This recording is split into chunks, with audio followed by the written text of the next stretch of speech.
Merci, M. le Président. Je suis heureux de prendre la parole en cette Chambre aujourd'hui pour représenter mes électeurs en m'opposant au projet de loi C-71, un enjeu qui sème l'inquiétude non seulement dans mon comté, mais à travers le Canada et à travers le Québec rural particulièrement. D'abord, une petite leçon d'histoire. L'ancien gouvernement libéral de Jean Chrétien a promis un registre des armes à feu en 1995 au coût net de 2 millions de dollars. Il croyait que ça coûterait seulement 119 millions de dollars pour mettre en œuvre et qu'il irait chercher 117 millions de dollars en frais. Eh bien, ça a pris seulement 7 ans avant que la vérificatrice générale sonne l'alarme en 2002 et l'effet que le coût de cette initiative était rendu à 1 milliard de dollars et 2 ans plus tard était évalué à 2 milliards de dollars. Donc, on est passé de 2 millions à 2 milliards de dollars. Imaginez-vous. Et cela, c'est sans compter l'aggravation occasionnée à des milliers de chasseurs et d'agriculteurs à travers le pays qui demeuraient parfois à des centaines de kilomètres des grands centres et qui risquaient de se faire confisquer leurs armes si les enregistrements ou renouvellements ne se faisaient pas à temps. C'est là que nous avons pu constater la déconnexion des libéraux avec le monde rural de ce pays et on le constate encore aujourd'hui. Et nous avons dû attendre l'arrivée d'un gouvernement conservateur pour rectifier le tir et si vous me permettez le jeu de mots. Soyons clairs, Monsieur le Président, les conservateurs favorisent le contrôle intelligent et une utilisation responsable des armes à feu. Ça a toujours été le cas, ça sera toujours le cas d'ailleurs. En effet, c'est un gouvernement conservateur qui, en 1991, a exigé le cours de maniement d'armes à feu, donc dans le Code canadien de sécurité. C'est un gouvernement conservateur qui a également apporté des modifications à notre système de justice en exigeant des sentences minimales obligatoires pour les délits commis avec des armes à feu. Et n'oublions pas que les gangs de rue ne se promènent pas avec des armes de chasse. Ça, c'est la première chose. Ils aiment être discrets et favorisent plutôt des armes de poing dont la possession est déjà contrôlée et interdite au sens de la loi depuis 1934, M. le Président. Ces criminels continueront d'acheter leurs armes sur le marché noir dans le derrière d'une vanne, probablement dans une ruelle dans les grandes villes et non pas nécessairement dans les régions non plus. Et C-71 ne changera absolument rien à cette réalité. Le gouvernement conservateur a suspendu les enregistrements obligatoires d'armes longues en 2006 et aboli le registre des armes à feu en 2012 parce qu'il était coûteux et inefficace. Aujourd'hui, au lieu de regarder vers l'avant et vers l'avenir et trouver des solutions pour réduire le taux de criminalité au pays, les libéraux préfèrent faire marche arrière vers les années 90 en introduisant C-71. D'abord, ils nous disent que le projet de loi ne prévoit pas un registre. Mais dans le texte, on peut lire que les détaillants qui vendent une arme à un propriétaire doivent vérifier avec le directeur de l'enregistrement, M. le Président, et noter le numéro de référence dans ce système, et qu'ils devront conserver pendant 20 ans.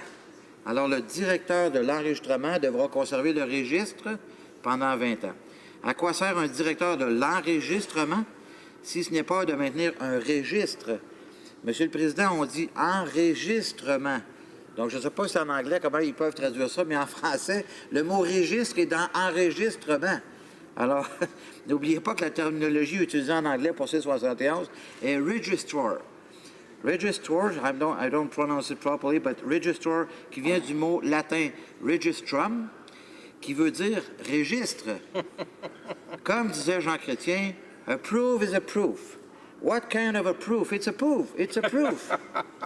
Le PM actuel aime souvent répéter « A Canadian is a Canadian is a Canadian ». Well, Mr. Speaker, a register is in charge of a registry. Je veux bien croire que le registre ne sera pas aussi complexe que l'ancien, mais il y aura des registres et il ne faut pas le cacher. Et malheureusement, les libéraux, c'est exactement ce qu'ils sont en train de faire, de nous cacher la vérité. Mais de toute évidence, le ministre a reconnu le manque de clarté dans C-71 lorsqu'il a présenté le projet de loi ce lundi 26 mars 2018. Il a indiqué qu'il n'y avait pas de standard établi pour respecter l'obligation de maintenir des dossiers pendant la période requise de 20 ans. Il a reconnu que certains petits commerces font encore ça à la mitaine, M. le Président.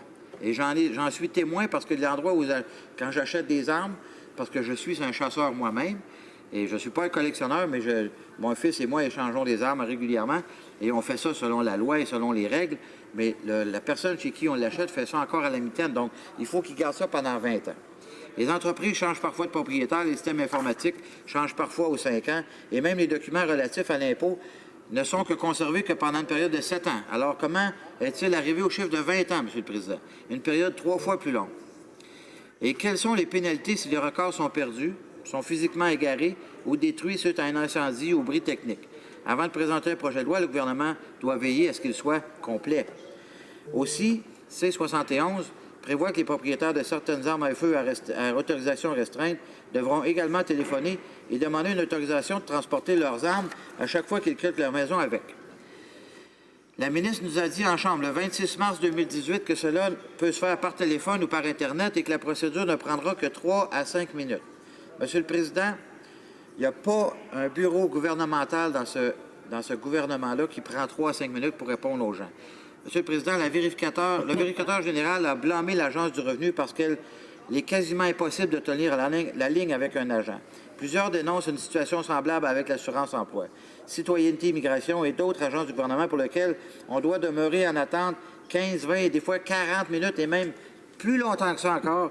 Et soudainement, les libéraux pensent que les propriétaires d'armes à feu pourront avoir la ligne en moins de 5 minutes. C'est complètement ridicule. Et mon collègue tantôt mentionnait que dans le monde rural, Internet n'est pas aussi rapide que dans les grandes villes. Et chez nous, ça nous arrive. Il y a certains endroits où c'est impossible d'avoir Internet.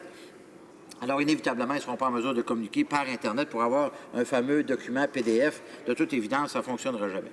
Soyons réalistes. Le citoyen honnête ne va pas, il va se tanner d'attendre et c'est sûr que c'est certain que le criminel avec une arme illégale n'appellera pas la ligne 800 pour donner l'autorisation de la transporter, de toute évidence.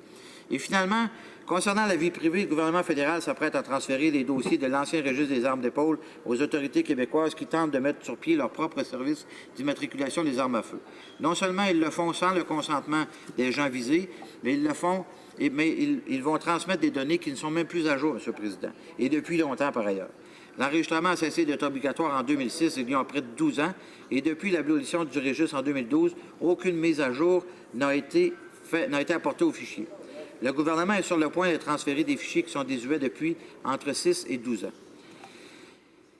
Je demande aux libéraux d'en face quelle garantie le gouvernement fédéral a-t-il obtenu veillant à ce que le registre des armes à feu serait bien conscient de cette liste est largement désuète et que les Québécois ne se retrouvent pas en situation où ils devront prouver qu'ils n'ont réellement plus l'arme figurant dans le vieux registre sous peine d'amende variant entre 500 et 5 000 $.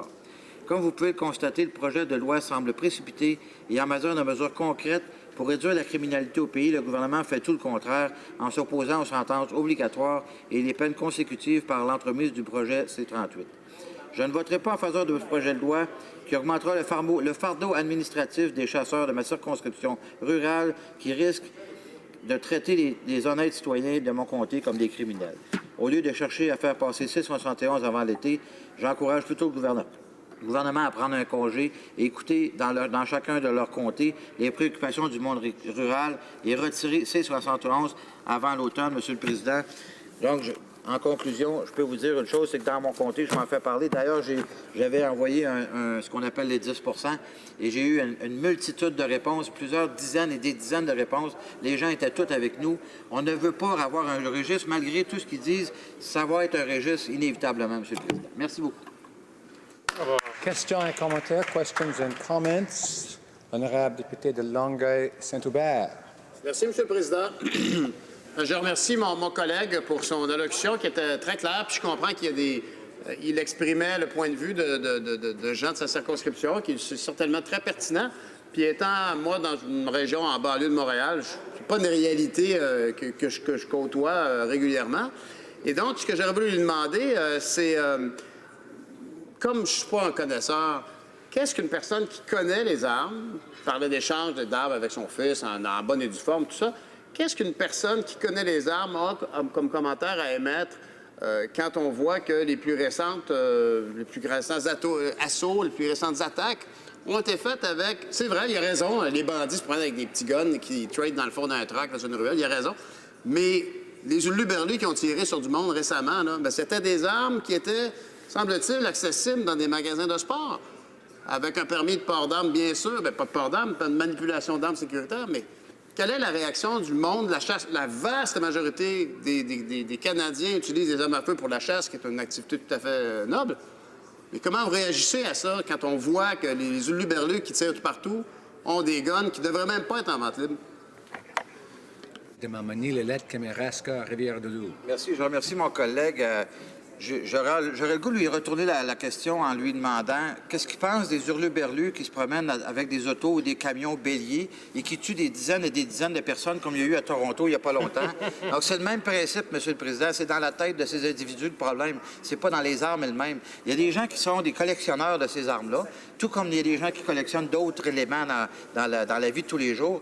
Je pense pas que ce soit véritablement là le problème. Et d'ailleurs, les gens, les personnes qui utilisent des armes pour commettre des crimes, ces personnes-là, souvent, sont dérangées et on l'a vu à plusieurs reprises, M. le Président.